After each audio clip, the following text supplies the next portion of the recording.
Are you ready to learn today? Let me tell you about British aristocracy.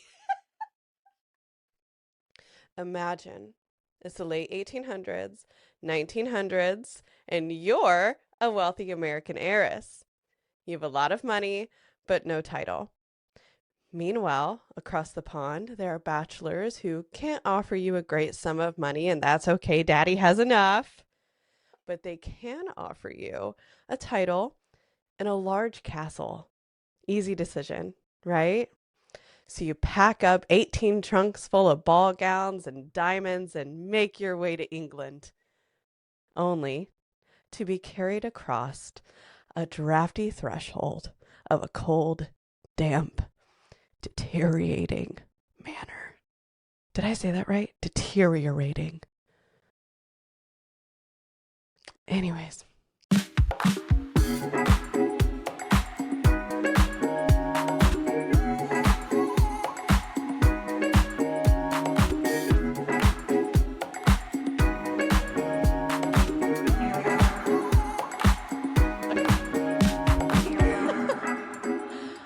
So, what is a dollar princess? A dollar princess referred to American girls from very wealthy families who married into European aristocracy. To put it simply, Americans wanted titles and European nobles needed money to fix their crumbling estates. Seems like a win-win to me. And for some, it was, but to others, it was an actual living nightmare. While the American Gilded Age was stacked sky high with monopoly money, the British aristocracy was in decline. Their estates had become money pits. So if you're a duke with a leaky roof and a title, suddenly the Vanderbilt dowry looks really good. And if you're a Vanderbilt in snobby New York who wants to get onto the Astor's 400 list, that leaky roof seems like a problem only you can solve. So, okay, I know what you're asking. What's the Astor 400? You ask from across the screen. Or whatever you're listening to this on. This is America's first and most prestigious VIP list. New York society was exploding with new money. You had the Vanderbilts, the Golds, Rockefellers, Carnegies. They had more money than they knew what to do with, but no social standing. That's when Caroline Astor decided somebody needed to draw the fucking line between refined society like herself and the nouveau riche, who might as well been fucking peasants to her. So she created the 400. Why was it called the 400, Kaylee? Let me tell you. Because that was the occupancy limit of her Fifth Avenue ballroom. The Empire State Building occupies her address today. The families on the 400 included the Schuylers, who we all know, thanks Hamilton, the Livingstons, and the Van Rensselaers. Also, did you notice that like the names I said before that she said were peasants are all names you actually recognize and not the ones I just said? Anyways, carefully vetted new money families could get on the list if they donated enough, married correctly, or threw the right balls.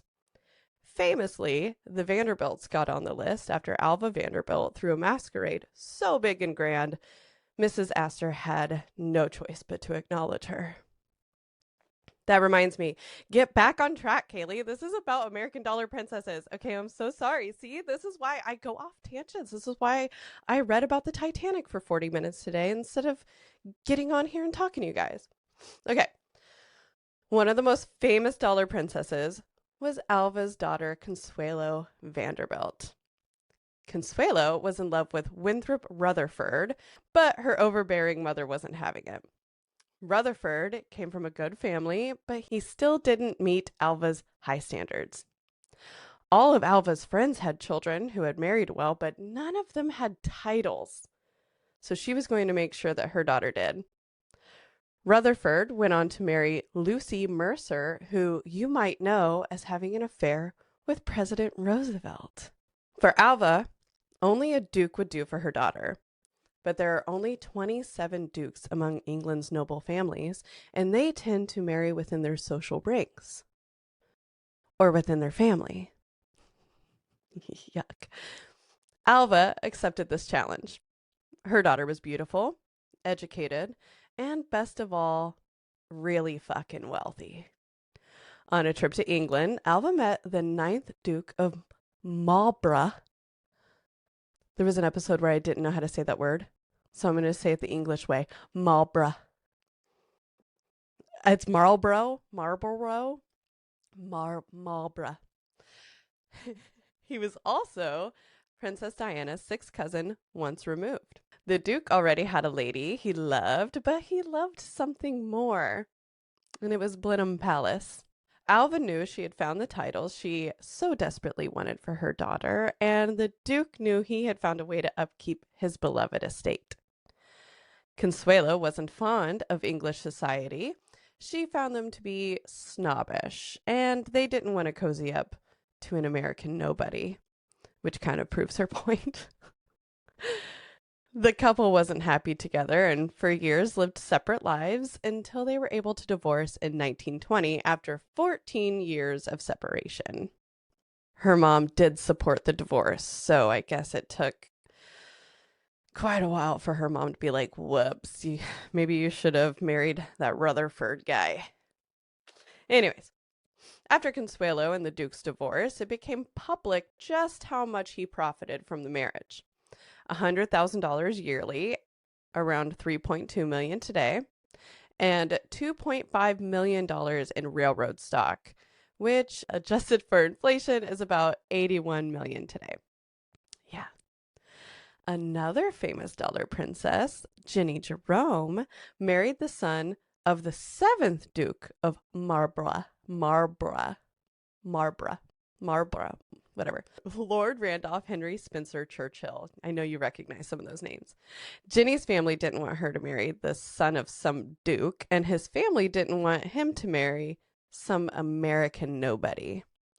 But Ginny and Lord Randolph Churchill didn't care. They were engaged just 3 days after meeting, but his family wasn't going down without some negotiations. They settled on a dowry of £50,000, which is about $1 million in today's money. 7 months later, their son Winston Churchill was born. Now, I may have gotten bad scores in math, but even I know that's a few short of 9. It's a few months short of 9. I think she was pregnant at her wedding. Most American women had a problem with their English aristocrat husbands keeping mistresses, but not Jenny. She saw Randolph's mistresses and said, I'll do you one better. Because her lover was the King of England. Her affair with the king opened up doors socially for other dollar princesses to emerge in the English aristocratic scene. There's a trend this episode, and it's Kaylee can't fucking pronounce anything. Anyways, Randolph died of syphilis at the age of 45, and Ginny went on to marry 23-year-old George Cornwallis West. Her son Winston was 19 at the time. Ginny loved high heels so much, she died for them. At the age of 67, Ginny fell down the stairs while wearing heels, breaking her ankle. This caused a massive hemorrhage in her thigh after a gangrenous infection set in. Cunty till the end. What's wrong with me today? Speaking of cunty, I would like to discuss Nancy Langhorne next. Nancy was born in Virginia, but this Southern belle had a plan. Marry rich, divorce rich, marry richer. And I won't waste your time with her first marriage, so let's jump straight to her second.